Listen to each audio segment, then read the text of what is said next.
like sucking, but I ain't gay. Legit Bad Podcast. Fuck those honkies. Welcome to Costco. I love you. He really knows how to suck a wiener.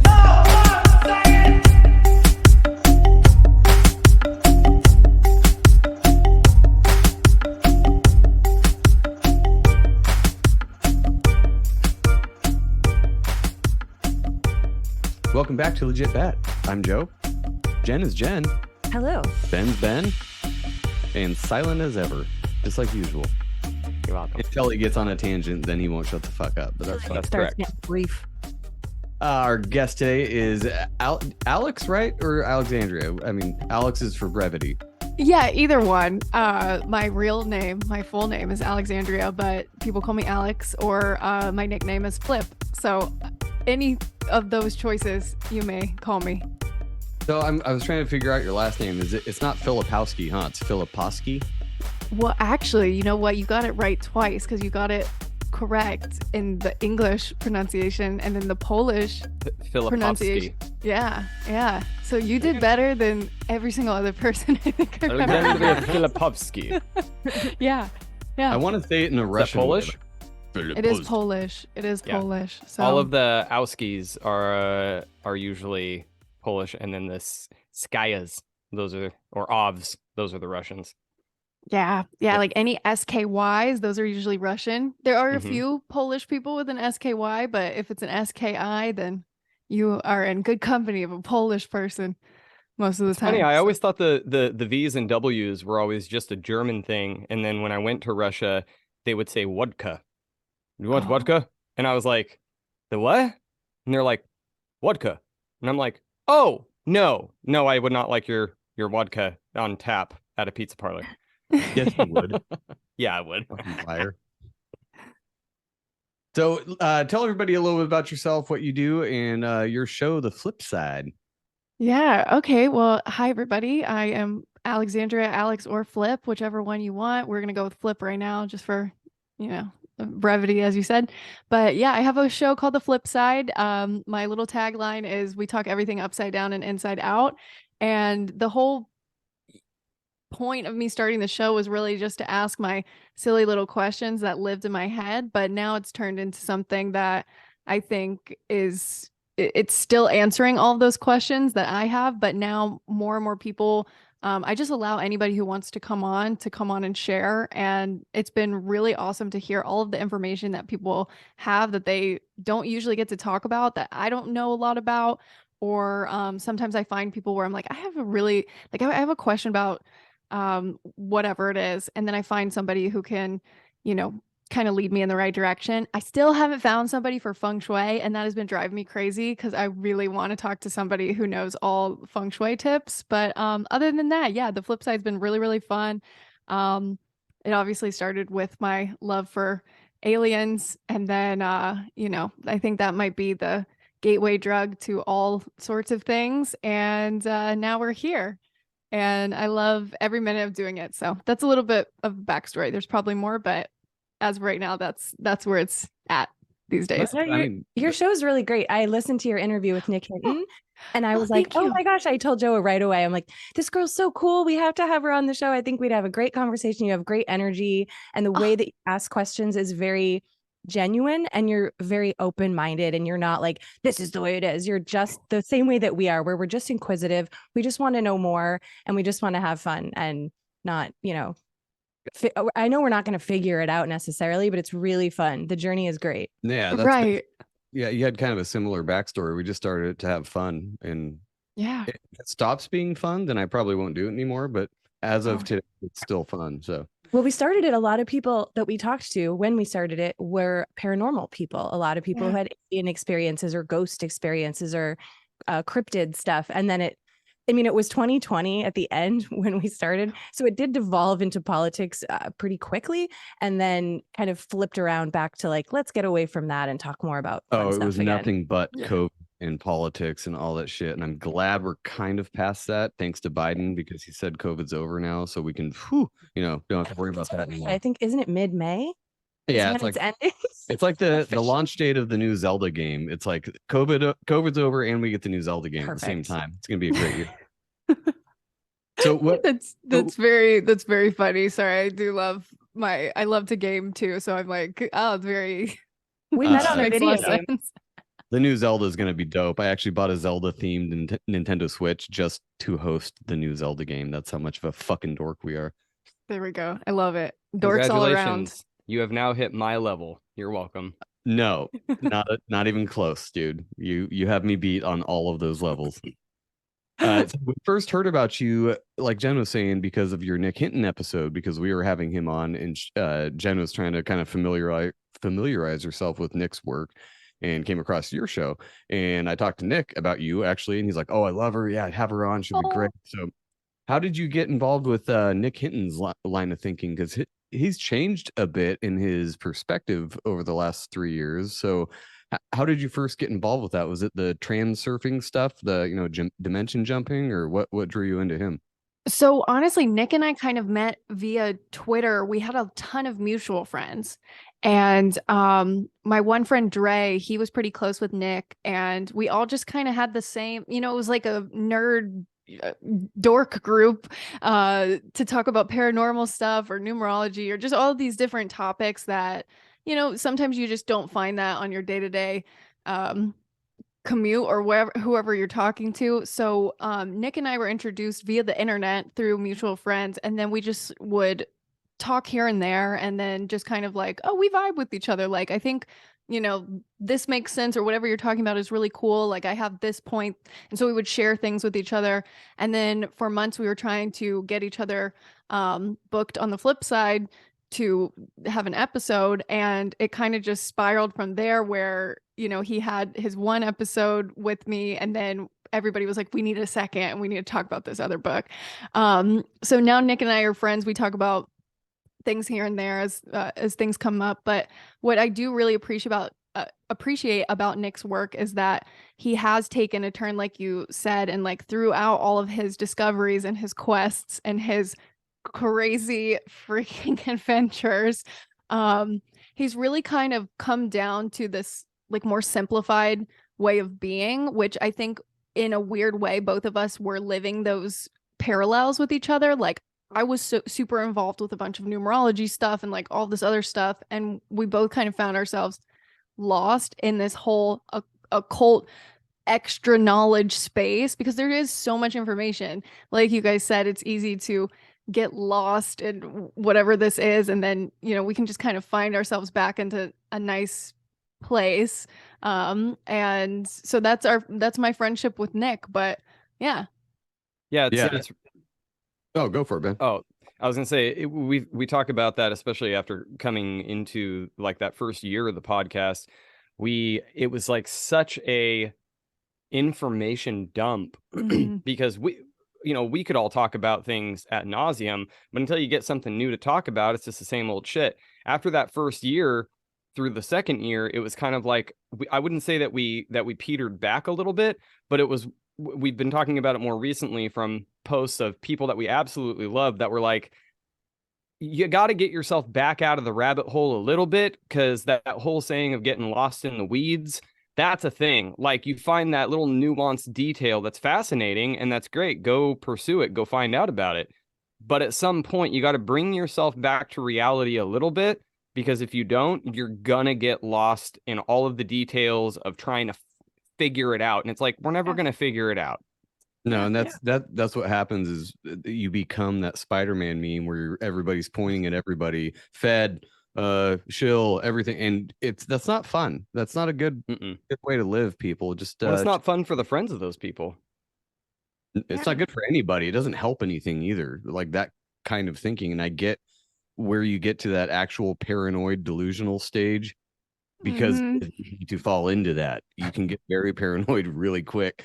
I just stopped giving a shit about most things, but especially like being monitored by the FBI or something. I don't give a fuck. Yeah. Come at if you really want to take me to the gulag because I posted a meme, okay, I'll probably make better friends there than I have that's here. Gonna happen though. I think that's a thing that people put out there, like, oh, Doesn't be doesn't going matter. to camps, and that's not Doom porn. Yeah. They're just driving people into this negative mind space. Well, and if they really wanted to, it's not like they don't already know you're going to post the meme before you post the meme. As soon as you download it on your phone and then you queue it up to post it, they're like, oh, look at what this guy's doing. It's like, nobody's watching us. Like, think about how many people get banned from Facebook and all of the other accounts. That's shit that's usually at a higher level than what we're posting. They don't give a fuck about what we're posting or what we say. Like, if Not they until wanted you to, reach a all they got to certain do is level. listen from inside your pocket. Like, they don't care. Right. Yeah, But- I understand the whole like getting lost thing though, especially with that. It's like caring so much about a minute detail because like I was saying, and sometimes I don't like to talk too much about it because like when I think back to this version of myself, I'm like, oh my God. But when I was first learning about the numerology thing, like all of us were so freaking stuck in it, like paranoid. It'd be like, oh my God, it's like 7:30. Okay, 7 + 3, 7, 8, 9, 10. Okay, so 10 is this. We would be like, oh my God, just live your life because it's like, Wow. nope, can't do that. That's a 7-day. Can't do that. That's an 8-day. Can't do that. You got to do that on a 3-day or Hold like on. This whatever. this it literally was. was you? Internally, it was happening. Oh, like a You know- monologue, but then you'd be like, no, I can't act like that. People think I'm crazy. Well, that too. And then like I started to recognize, I was like, oh my God, I'm so stressed out. Like this didn't last long for me because I think too, like my basis is like, if I'm not feeling at least a bit calm and joyful, I know I'm on the wrong path. So I've luckily had an ability to always get back to a homeostasis point, but like when it was going off into that whole, it's a 7-day, you can't do that kind of stuff. I was like, yeah, I gotta chill. Gotta No, find that's- something else to do. That's something I've ragged on probably too much for some people, but the gematria and numerology thing, like I get it and it's interesting, and the people that study it are probably way smarter than me. But when everything is a number, I mean, that's just kind of how the world is. Everything can be quantified by numbers. It's Right. very mathematical. So focusing on every little thing and being like, oh, this is happened on this day because 9 + 11 is 9/11, and then 11 plus 11 is 22, and that means that, okay, you lost me Yeah. already. I'm not Yeah. doing that. Even if it's correct, though. So even if it's like completely true, you can't live your life that way. It would be like watching a game be played or someone telling you a whole movie in advance and then trying to watch it and have that genuine experience. You won't. So if you are figuring out life and just say it's true, sure, great. I don't think your life will be better if you're living by this calculated method instead of truly experiencing the joys of life from, an innocent mindset, I couldn't have said it better because if you're trying to dictate every little, oh, in this period of my life later, in the future, it's pretty much a self-fulfilling prophecy at that point too. So if you don't take a step back, you're going to just be so lost. So I couldn't have said it better. You said it great. Yeah.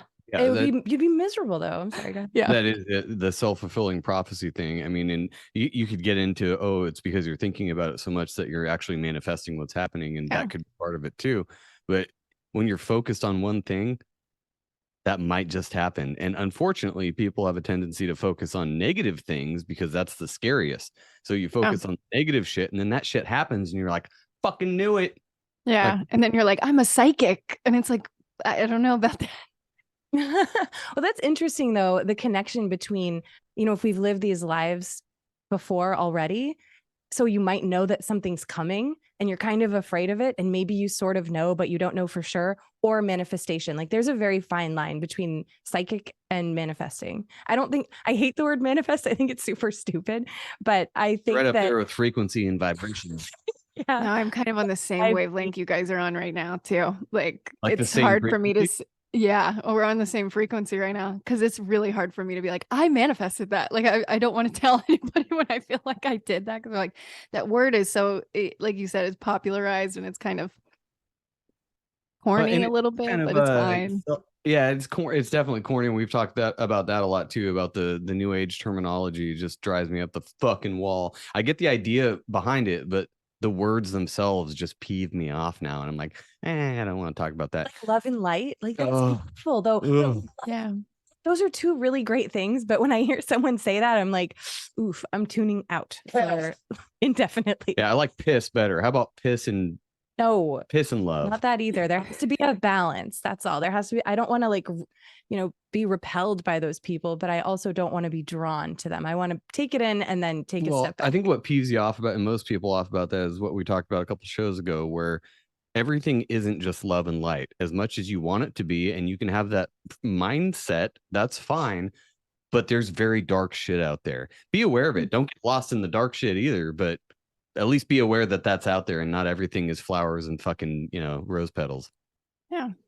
Yeah. And it all comes down like through the flip side too. What's been really cool is, and I've said this on so many episodes that I've done, is that every episode that I have, somebody comes in and heals a part of myself I didn't even know was there, because it's just like every single guest, we all have our own perceptions of the world. So coming into all this type of knowledge and all of this stuff that we like to talk about, we start to pick and choose things that we think, oh yeah, that's what I believe. And then when you start seeing how many different things there are in the world, like you just don't get trapped into anything anymore. And then you can just kind of take a step back and be like, oh yeah, like the love and light people. Okay, great. Like, and then they're cool. it's I don't great. hate them. That's good for them. I don't want to say like, they suck and they're lame.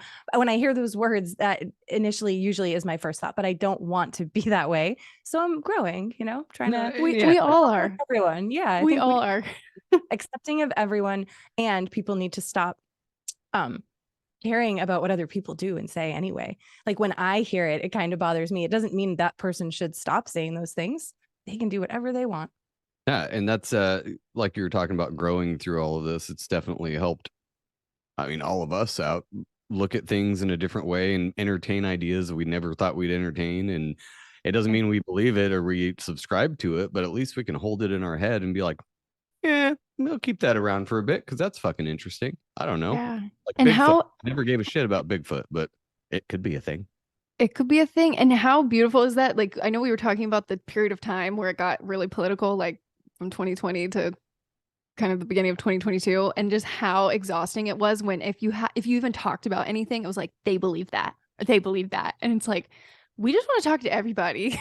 It's kind of refreshing to be in this space again where you can just be like, oh yeah, I don't have to necessarily believe in anything if I don't want to, and just You don't have to know names. Everyone expected you to know who everyone was, and if you didn't, I felt dumb. I mean, I still feel dumb on every episode. Don't I get me always wrong. feel dumb. But Finally. 2021 especially, I just felt people were talking about all the shit I didn't care about, and if I didn't know who someone was, they were like, "Oh, you don't know who Marjorie Taylor Greene is, or what?" And I'm like, "No, I don't fucking care. I'm sorry." Dude, we talked about it a little bit, but I have been so out of the loop, especially on politics. It is the best time of my life. I was our buddy Ryan over at Dangerous World. He's great too. You should get a hold of him. But I was talking to him the other day. I'm like, dude, for like 3 weeks now, I've been on a bender of listening to these sci-fi radio dramas from like 15 years ago. It's great. It's a story. I can do it while I'm at work, and I'm so tuned out of anything political or world events or anything that it's actually surprising, because I get home and see a post on Instagram and it's like, whoa, I didn't know that happened. Huh. I also don't care. I'm gonna go back to listen to this Midnight Burger show because that's way better. It's great. And it could be sticking a version of sticking your head in the sand, but I have to at this point, and I think we all probably need to stick our head in the sand every once in a while. I don't feel like you're sticking your head in the sand to block out the noise. Like before all of the technology where you just had it instantly all the time, it's like you actually had to seek out what was going on in the world and whether or not you believed it. Like now you can't get away from it. Whether like, I get what you're saying, Joe, and I actually agree with that. It's just kind of one of those things where it's like, even trying to stick your head, it's like, it's hard to get away from it now. It's the opposite of it. It's like, you can try to get away from it, but at some point it's like, whether it be now personal interactions, someone's bringing up, even if you haven't been paying attention to this stuff, it's kind of hard to get away from it. And I would say that now sticking your head in the sand is probably more healthy individually than it used to be. But I definitely am more inclined to agree with you that is the approach to take. When you were talking about entertaining, whether or not you believe it, it's like there are some times where I've been paying really good attention to a guest, and then they just say that one thing where I'm like, I am now going to take everything that you said and I'm just going to complete the rest of this podcast like I'm watching a movie. Great premise, but I see all the special effects and I'm not sure that I believe it all. It's fun to entertain and I'll complete the movie, but I don't, sometimes people go a little bit too far and that's fine. It doesn't mean that you should be like, oh, you're wrong and here's why. Like, fuck it. Like, let them have their thing. The too far stuff is great sometimes. Like the Agreed.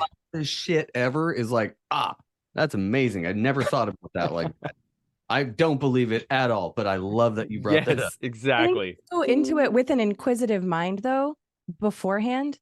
True. Then you don't really care what they're saying in a negative way. You don't have to stick your head in the sand. If you're just going into it like, okay, let's hear what this person has to say. I'm going to have no opinions whatsoever about anything, good or bad. I just want to hear it and then take it in, and then you can process it later. It makes for a better conversation. Then there's no worry about what you're going to do. You don't have to worry about yourself because you're already protecting yourself mentally in advance, if that makes sense. Yeah, it's kind of like the negative comments that we get. It's like, oh, let's see what this nice fan has to say.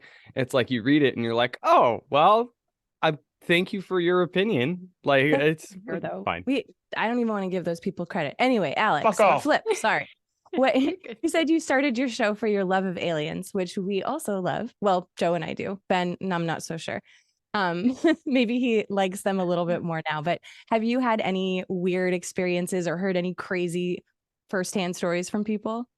No, and you know what? This is the funniest part about all of this is because people think because I run this podcast where I'm talking to people, there's that I don't want to say it's a misconception, or it's just probably a conception that like, because I'm talking to people who are talking about it, I'm going to start having those experiences. It's kind of what you hear when you start talking to a lot of paranormal people. It's like, oh, you're going to start seeing ghosts or you're going to start seeing spirits. And I'm over here and I'm like, I still haven't seen anything. Same here, dude. We haven't seen shit. Same. I Nothing. love hearing the stories. So every guest we have on who is interested in aliens, I just ask them. I wasn't expecting you to, but I wish you did. But no worries. Well, it makes me think that kind of thing, like, they say, I can't remember who the quote came from, but if you stare into the abyss stares back at you and whatever. And that's really true to a lot of different things. But as far as ghosts and Bigfoot and things like that go, we've talked about that for years. I've never seen anything close to that. We have seen UFOs, which I can't explain. I don't know what the fuck that is. But Nice. is it one of those like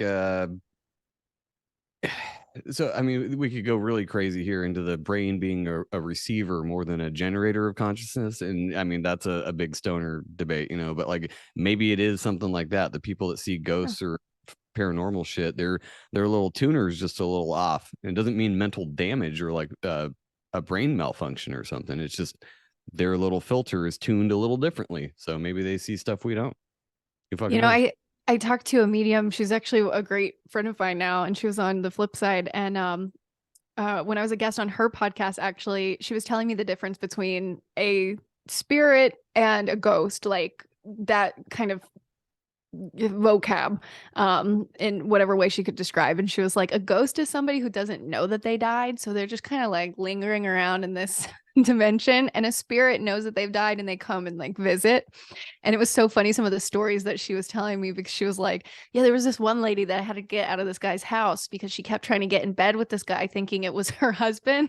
It was like some random guy who moved in, and we were cracking up because it was kind of like, and I'm not trying to be rude or mean, because my grandmother passed away from Alzheimer's, but it's kind of like that Alzheimer's thing where it's like when the family member thinks that their grandson is their husband and they're like, oh, hi, and they try to kiss them and it's like, grandma, like, I'm not your husband.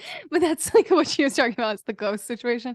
And I find that so funny, but I think truly, like, maybe I'm not tuned to it, because I think if I did have the covers pulled off or whatever, I would be like, I'm so traumatized and terrified that like I would just be done. Like I talk a big game, like, yes, I want to see it all. I'm so interested. Take me on the spaceship, but then I'd be like, never mind. So, Yeah. Oh, dude, I'm the same way. That's why I do and don't want to do DMT at the same time, because if the veil gets really pulled back, like I want to be able to pull it back myself and look like the opposite of what I just said. You shouldn't live life by. When it comes to DMT, I'm terrified.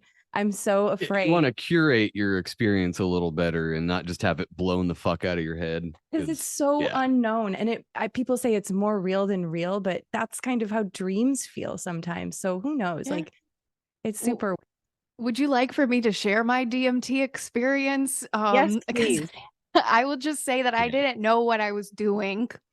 This was years be ago. So I had never heard of DMT. Never knew what it was. I went to art school for college. My first weekend of art school, my roommate was like, "Oh my God, you like weed? You're going to love DMT." And I was like, That's the same.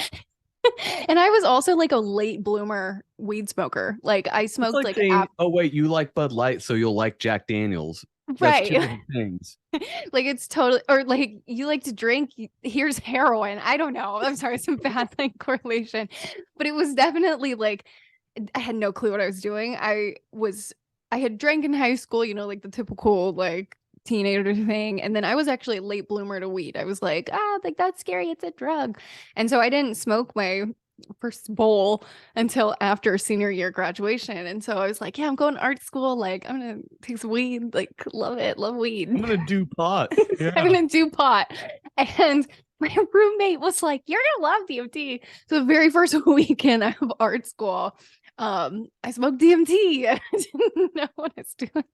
And I wasn't laying down or anything. Like we were on an abandoned racetrack and we were like walking around. And the one thing I can say about it, at least for me, and again, I don't know the quantities. I don't know what I did. I don't know the quantities. Did you do 1 DMT or 3 DMTs? Right? Like I don't know if you put a lot on a bowl. Like I have no clue. And so it was just like my roommate and then this guy that she had found in the dorms who like made his own DMT, and like it was the three of us. Like sketch. I know. I'm so like I'm definitely oversharing. Like I'm sorry to my employer. I'm sorry to anybody who's going to listen to this, but you know, whatever. I will say that don't worry about it. Yeah. I will say that it was not it wasn't like how do I put this? If I had known now, like, oh, DMT is all of these things, I would definitely be afraid to do it. But not knowing anything about it was kind of like that perfect scenario to do it because I had no expectations, no fears. I didn't know what I was doing. I just thought it was going to be like maybe some mushroom kind of thing. And I did see colors that had never existed before. So I saw this color teal that I had never seen. Like that's the only way I can describe it, is like similar to teal, but it was a different color blue than ever. And then we were walking around and everything started to pixelate. My legs felt like they were 30 feet tall when I was walking. Like it felt like and that's you it. videos of this? No, this was like, you know, this was kind of like the pre-Instagram era almost. Like Instagram had just kind of taken off and like it was just before anything. So or everybody took videos of fucking everything and you just had stuff with your brain. Yeah. That sounds like a close to breakthrough, because I know there's different ways they talk about DMT where they have this point where you break through and then everything's like fractal or you see geometric shit. And that sounds like more like you were very, very high for a couple minutes. Yeah, like I don't have any other experiences to compare it to. I never tried it again. I've never tried acid, even though people say, you know, you would probably love that, but I've always been like, I tried DMT first thing, like I'm good. Like, you know. Acid's a different animal too, though, because that's a commitment. That's a time commitment of 8 to 12 hours. Yeah, and see after but go ahead. Yeah. Sorry, I didn't mean to cut you off. I just meant like DMT only lasted 30 minutes. Like 30, 45 minutes. So it was very short. And whenever somebody told me like, oh, you'd love acid, it's going to be 12 hours. I was like, oh, no. I can't imagine that for 12 hours. So it's a 12-hour roller coaster, though. So there's ups and downs with acid. And Joe and I, we've told the story a million times, but we took a very, very heavy dose of acid that our friend had given us. And we thought it was 1 tab. So we cut it in half. But really, it was like 10 hits of acid on 1 tab. It was too much. Hot. So we took half of like a 10 strip, basically, not knowing. I was like, let's just have a mild night and take half a tab of acid. It'll be super fun. It's like Friday. We don't have kids. And we were like tripping balls like crazy the whole time. Our carpet was breathing. I felt like my inside of my body wanted to just like get outside of my skin. Like I didn't want to be inside of my body at all. I didn't see anything weird. I just felt fucking crazy. Yeah. It was memorable. I mean, 14 hours later at 5 o'clock in the morning trying to go to sleep is memorable. Oh, so we actually had a shared experience when we were in that exact trip where we were trying to go to sleep and we were just like holding each other like, oh, let's try to sleep. This is awful. And I was seeing these cartoons. I can't describe. They were very colorful cartoon type creatures, and they were growing and melting into a ground in front of me. Like picture like a flat plane. There was this cartoon would like come up out of the ground and like morph, and its eyes would change and its mouth would form, and then it would like kind of look weird, and then it would melt and go back in, and that kept happening. And so I'm laying there terrified of this thought, and I'm like, it's okay, like we're gonna be fine. And Joe out loud says, babe, I keep seeing these weird cartoon creatures like morphing in front of my face. And I was like, fuck, no, this is awful. Because I didn't want that to be, not that it's real, but it was in my head and his at the same time. It's Yeah, fucking what wild. do you think about that? As far as hallucinogenics go, is it all figments of your imagination? Is it all just chemistry in your brain, or is it something else? Because there's plenty of stories about people seeing the exact same thing, not as stupid as what we saw, but like either being able to telekinesis, or no, it's not telekinesis, telepathy each other. Is that how you'd say it? Where you can read each other's thoughts. Like there's tons of cases of that. People on acid can communicate like mentally. We were on the What same is type that? of acid though, too, which is Yeah. interesting. So maybe the same, Oh, That could be, yeah. so Yeah. it was not like we were taking two different tabs of acid. It was the same one we cut in half, and we kept seeing the same things. So I'm wondering if it would have a connection, like just say it's a movie or a some sort of digital yeah. download of sorts, and we cut it in half and put it in our bodies, and we both were seeing the same thing because we were like the same as like watching the same thing, if that makes sense. No, that does make sense. And that could definitely be it. Like maybe it's the same molecular structure and then it's affecting y'all's brains the same way. But, the paranormal, like woo woo side of me wants to be like, you guys are seeing the same part of the veil lifted and like, that kind of stuff. That's what So I'm I think thinking it too. could go either way. And those are the questions of why I started this podcast.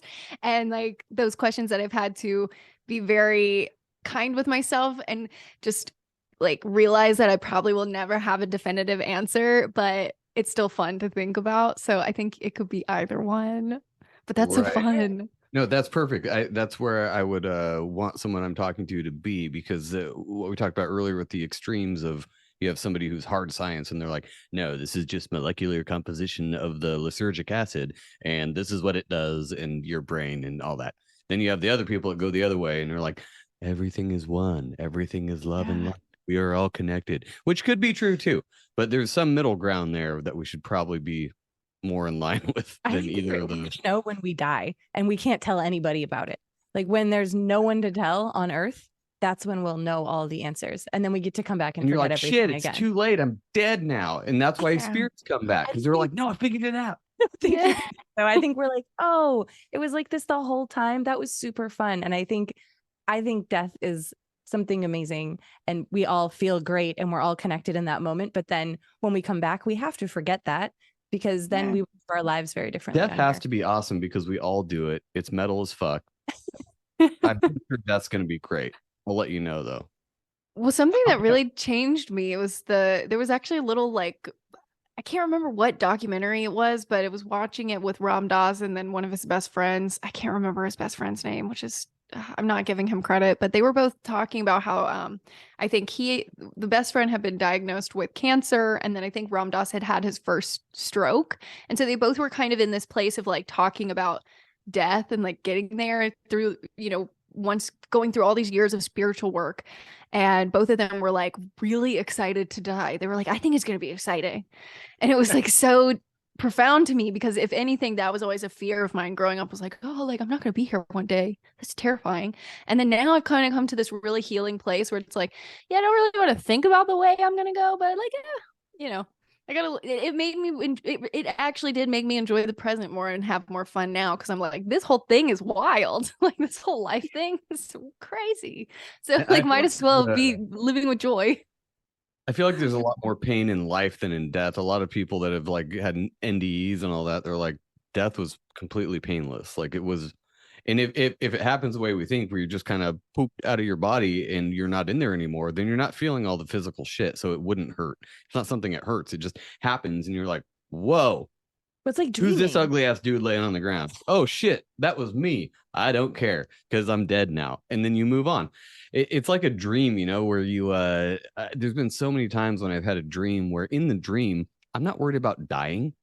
It's not even a thing that crosses my mind. But then somebody pulls a gun out and pulls the trigger and I wake up. Like that trips me out. That's what makes me think that it's something like that. It's like waking up from a dream. Because Ben, have you ever had a dream like, oh, Ben doesn't dream, never mind. But I've had so many dreams like that where I either fall off something or somebody shoots me in the head or whatever happens, and then I wake up and I'm in this place. I'm like, shit. Yeah, I've Then you had that forget that place. actually several times where I've died in dreams, specifically one where I got shot. And I mean, it kind of felt like a movie, but the same way that you have sensory details that you've never felt, but in the dream you're feeling them. Like I was running away from somebody and it was the whole running through water, couldn't get away, slow motion thing. Got That's a whole Jen's every night. got a Good. hole blown through my Yeah. chest. I fell down, I turned around, and all I saw was, you know, movie status gun barrel right at my head. And I sat up and I was like, oh fuck. Oh, okay, I'm here. We're good. But I like in the process of it, it was hard to breathe. I could feel it in my chest. It was crazy. Yeah. What do you think about Alex? What do you or Flip? Sorry. What do you think about things like that, like dream interpretation, or what do you think dreams are?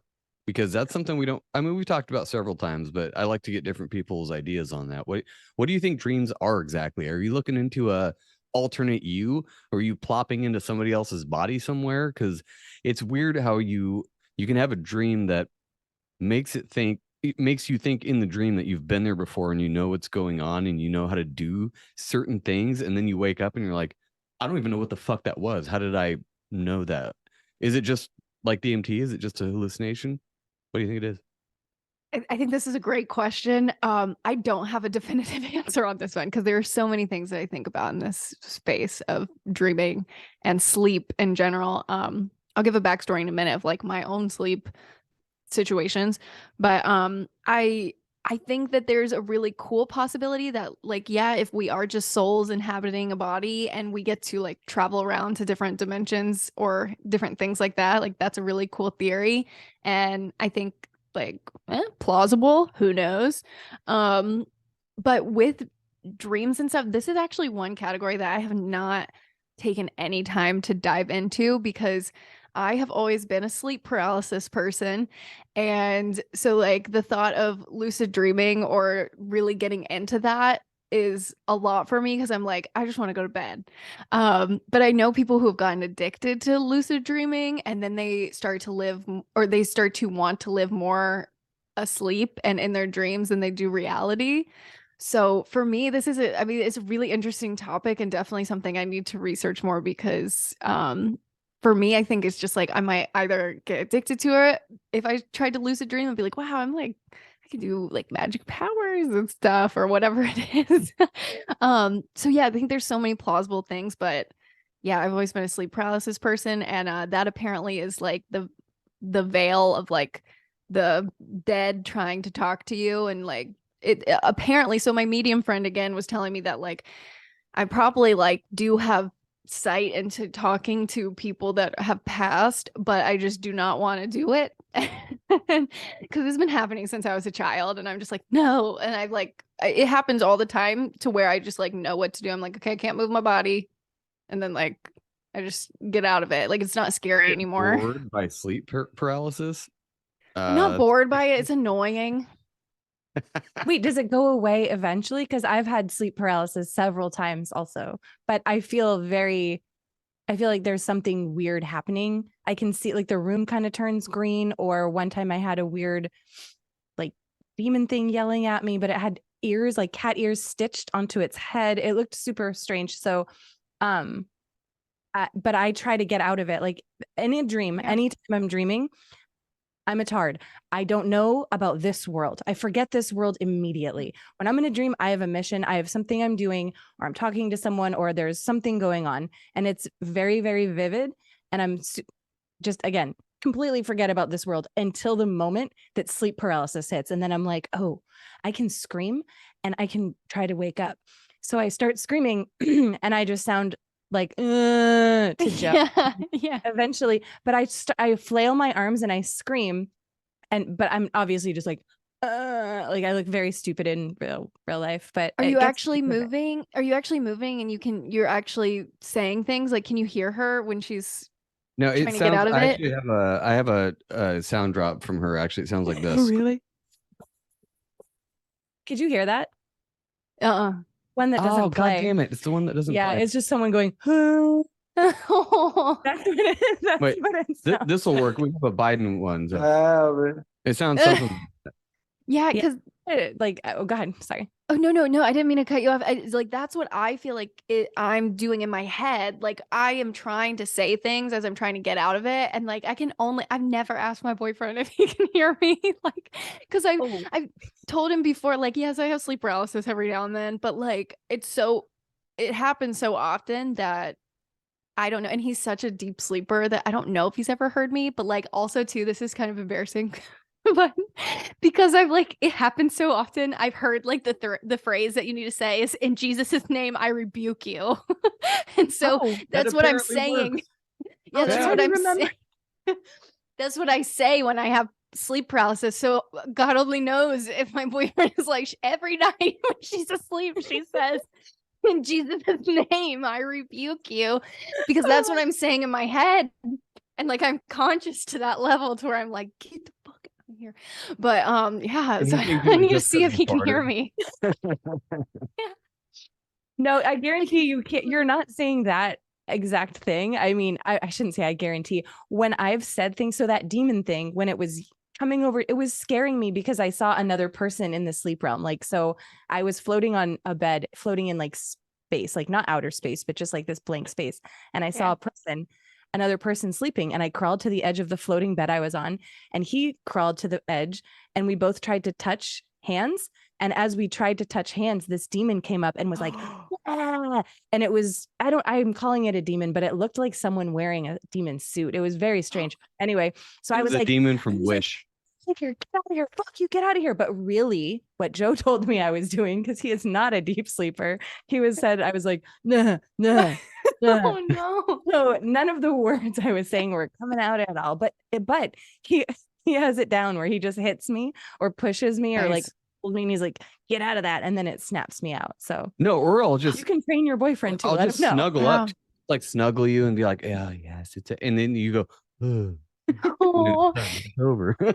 See, that's so nice, and I probably should just be more open with him about it, because like I mean I've told him before, but I feel like it happens fairly often that I haven't like really figured out how to be like yeah, but I've never, knock on wood, I've never seen anything or ever seen a shadow, or I've never seen the shadow people that people talk about with like sleep paralysis and the shadow people. Like it's always just me like laying down, seeing the room, like I can't move, and that's it. So you don't see But the old hag thing either, then? no. Thank God. No. And the only thing that has been weird though is that the things that I'm listening to, so sometimes I'll listen to sleep meditations to go to bed, and when the sleep paralysis is happening, sometimes those words go from like really pretty nice things to like that, and I'm like I don't know what that is. So You go to bed baked? no, I don't smoke actually anymore. So yeah, I haven't smoked in 6 years. But when I did smoke, actually that's a lie. I had sleep paralysis there too. Yeah, so They always say that the pot marijuana mutes your dreams, but I've never, maybe sometimes, but I think it's just because I'm sleeping so much. But I've definitely had fucked up weird dreams on the pot marijuana. So I don't know what to talk about with that. But if you're having problems with sleep paralysis, that would be my first thing, is take a 10 milligram edible before you go to bed and see if that knocks it out of your system. That's what Ben does. He loves it. Nice. Well, the thing is that I can't stand being high. I don't like being high. I feel fucking retarded. And for the longest time, the only way that I liked getting high was with Joe, because that's where I felt comfortable. being retarded. And then when I met Lene, she is the biggest pothead. Like I do not understand how she can function off of the amount that she smokes. And that doesn't bother her for me to say that because she knows it. But it was the first. Yeah, she will tell you that. But she's, this big around and can smoke bowl after bowl after bowl of the dankest stuff. And I'm like, dude, I take 2 hits and I'm fart dust the rest of the night. And I feel comfortable with. The only reason why I started taking gummies is because of the difference in high that it gives you versus smoking it. It doesn't fuck with my head as much. Instead, it relaxes me and clears it a lot more. And that's what I need for insomnia. When I quit drinking, I spent 6 months getting like 3 to 4 hours of sleep a night. And then I would do that for 3 or 4 weeks. And then I would crash for like 18 hours because my body was like, no, you're done. You can't do this for that long. And when I started taking gummies, it's the only reason why I was able to keep my job getting up at 3:45 in the morning. So like now it's become such a habit where 8, 9 o'clock in the evening, I'm like, and it's time for me to go to bed. I need to be done. So you just made yourself an old man. Why don't you just take high dose CBD, Ben? It has the exact same effect, but without the psychoactive effects. We have high dose CBD. We have the resin, and I've tried the gummies that are virtually all CBD, 10 milligrams, 5 and 20s. And then of course I've double dosed to see where my threshold was at. The CBD honestly just kind of makes me feel lethargic, but it doesn't shut my brain off, which is partially why I like those hybrid 1-to-1 CBD and THC things, because the THC wipes my brain without making me too violently high in that inner monologue, like, which is if kind of deal. The listeners who haven't seen Ben violently too high, it is very visual. It's a visceral high. You can almost get high from looking at Ben when he's high, because he puts off this. It's his eye. It's not just the typical eye thing. He gets like unsure of everything, and he's like, well, I can't brainificate. So it ends up being where I'm so I can't think of I can't put together sentences. It's the time continuum for me of actually being able to talk, which is why I am fucking retarded when I get that high and I don't feel comfortable around people because I know I'm not making any sense. So for me, it's like I have to get, and now that I've found the gummies, they're super available, they're super cheap. I take 1 10 milligram gummy that's a hybrid strain, 1-to-1 with CBD, and within an hour and a half, 2 hours, I'm like, okay. And now my body's trained where at the beginning I had to take 20 milligrams and I was still fighting it. I was still fighting the high because I was so used to the insomnia being that way. But now, along with work, my body it's like an off switch. I don't even have to get all the way high. And my body's like, okay, it's time for bed. And mentally, I'm just clocked out. I figured that out too, because when we stopped drinking during the week, I'm like, I'm going to have such a problem going to bed. I found out really quick that I don't know if it's the job or what, but I get naturally tired. Isn't that weird? Oh, yeah. You know that you can get naturally tired.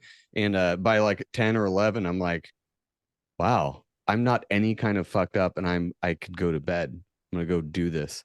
And then I sleep the best sleep ever. I'm like, I'm pretty sure that's how it's supposed to be, actually. But I took 50 milligrams this morning in mode. Well, right. Oh, yeah, CBD. It's funny that you say that, too, because the same way with alcohol, where I could drink a lot, but it would stay in my system for so long. It's the same thing with weed. This actually happened very recently. I ran out of gummies. I forgot to stop by the store. It's 20 minutes away. I'm like, fuck it. It's fine. Hey, do we still have some of that CBD resin? So Lene has CBD resin that's like a small amount of THC. So I didn't get really high, but I felt kind of lethargic and relaxed. And I'm like, okay, this is good enough. I'll just listen to meditation stuff and I'll go to bed. I woke up 8 hours later, fucking stoned as shit. I woke up at 3 o'clock in the morning, not knowing where I was because I was groggy and stoned. And I'm driving to work like this at like 5:30 in the morning going, I'm still high. This is not good. And I have to work. So I told Lene, I'm like, and ironically gets another DUI. Yeah, Jesus Christ. It's like I put in work for not drinking and now I'm getting a DUI because I'm stoned. That's probably not a good idea either. there's been a few times where I ran out of gummies. This actually just happened really recently, and I was like, oh, it's fine, I'll just smoke. Because typically what happens is I get really head high to where I'm retarded and I have to go to bed. But what ends up happening is the lack of CBD and body high that the gummies give me, I end up waking up at 3 o'clock in the morning, like bing, like ready to go. And then I have to fall back asleep. And then I feel like shit when I wake up. So I did that for a couple of weeks. And I told Lene, I'm like, I think whether it be that I could, get used to this or not, I'm used to the gummies. It's somewhat of a placebo effect where if I'm only taking one, I'm really not getting all that high. But just taking it and it finally starting to kick in, my body and brain naturally go, okay, it's kicking in, it's time to go to bed. And it works out really well now that I'm used to it. Yeah, and sorry for totally bogarting this whole blunt here tonight, Alex. We get on tangents sometimes and we just I start know, I was going like, can we off. not talk about this shit anymore? I know, Let's sorry. ask a couple more questions. But did you?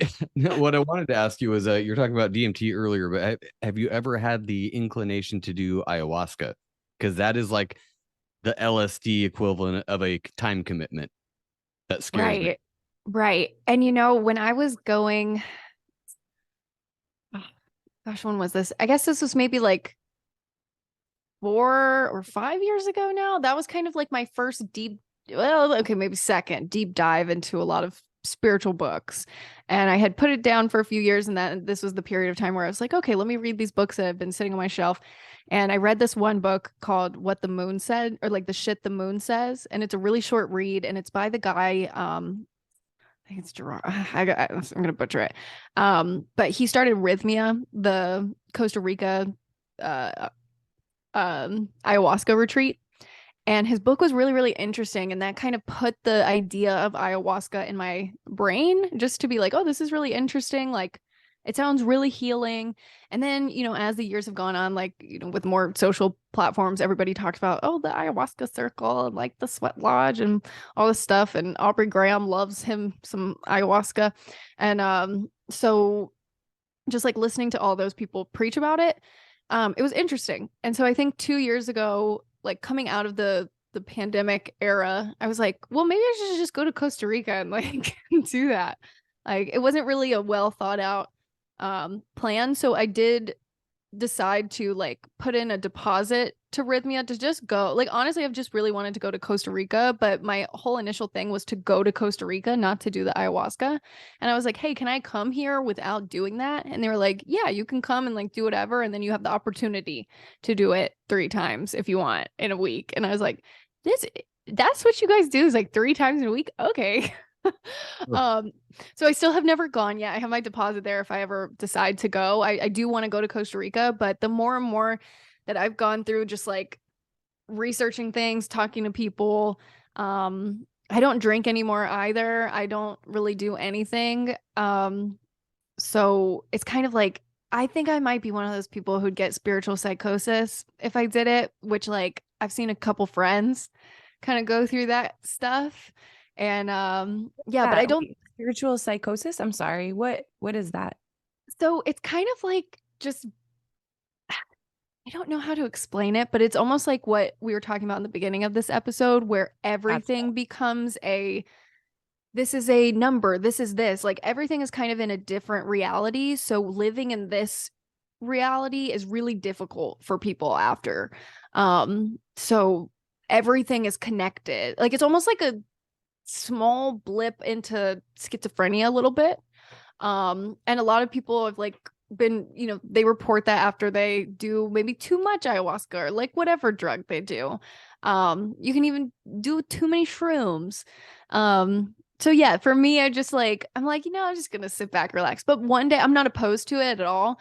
I think that there's probably so many people that it's helped and healed. And so definitely all for it if you want to go. I just feel like I haven't been called to do it yet. When your body knows like I should try that. That hasn't happened yet. So yeah, it's definitely not for everybody. I would not even recommend that for probably most of the population of the world, especially right now. Yeah. It's something I'm kind of interested in, but like you said, I'm almost like, it's not like, oh, I don't need that. I just don't think I need that. I don't think that's something that would necessarily benefit me. It's Right. hard to say because you hear all these stories and it's like, oh, resolve this issue, this mental block, or this blah blah blah blah blah. I'm like, I don't know. It might cause more problems than it Yeah. Ayahuasca Like if is you kind of like rehab, like you have to want to go there. You have to have something to fix. And I'm not saying I don't have anything to fix. I should probably be doing ayahuasca for sure. But yeah, I but want to for though. people in general, if you feel at peace and you're at homeostasis with this earth and with your path, ayahuasca is just kind of like an unnecessary rehab. Yeah, that's how I kind of feel about it, is that it's more of like because they talk about it, it is medicine. So unless you're really feeling like I need to go and treat myself with this treatment, then that's just personally me. Is like I was maybe almost there a few years ago where I was like, I really need to work through some stuff, but then I kind of worked it out in a different way. But it sounds beautiful. The ceremonies sound interesting. So Yeah, see, I Yeah. would go down there to Peru or wherever, Costa Rica, and do the drum circles and the shamanic Yeah. stuff and just smoke a joint and be fine and be like, see, I this would is love it. awesome. I would do that tomorrow. Yeah. Like, Yeah, for sure. That sounds way cooler. You're in the middle of the jungle smoking a joint with a weird ass old shaman. I'm like, dude, I want to talk to you. Can I put the mic up so we can do a podcast? down. Totally down. Well, dude, we can wrap up here. I got to take a wicked piss. What is your contact info or all of where people can find all your shit? Yeah, so you guys can find me on Instagram at the Flypside Pod. On TikTok, I have been very neglective of that platform via this podcast, but you can also find it at the same handle, the Flypside Pod. You can find the Flypside on Spotify, Apple, any different place that you find your podcasts. And then if you want to personally add me on Instagram, it's at Alex Filipowski. But usually at this point too, I've kind of taken a little step back on social media in general, which has been beautiful. I can't recommend it enough, actually. Never expected how beautiful that was. And yeah, so you can find me at the Flypside Pod. I respond to all the DMs and messages. So definitely get at me there. And if you have any questions, you can message on there or email me at theflipsidepodcast@gmail.com. Perfect. And yeah, I don't think anybody knows what you're talking about with the break from social media because most people don't do that ever. But it would I be didn't great. either before. Yeah, you just delete the app. You don't have to do that weird thing where people break up with somebody and they delete their profile or whatever. That's weird. You don't have to do that. You can just delete the app and not go on it. There's that. No, I just realized I was like, you know what? Like the screen time situation. I was like, okay, 4 hours or whatever I was doing. And like that was for more of my personal, like I felt good being on like the Flypside Podcast. I'm trying to put out my work there and like, it's community, blah, blah. But on my personal page, I was like, what am I actually doing on here? Unless I need to reach out to a friend, like, why am I on here for this long? So I realized I was like, in that 4 hours, I could have built a business or like I could have read a book, like whatever it was. So that was the inspiration behind it. But yeah, it's been beautiful. Planted a garden or, Yeah. scoop Go on a dog hike. poop. There's so many things you can do.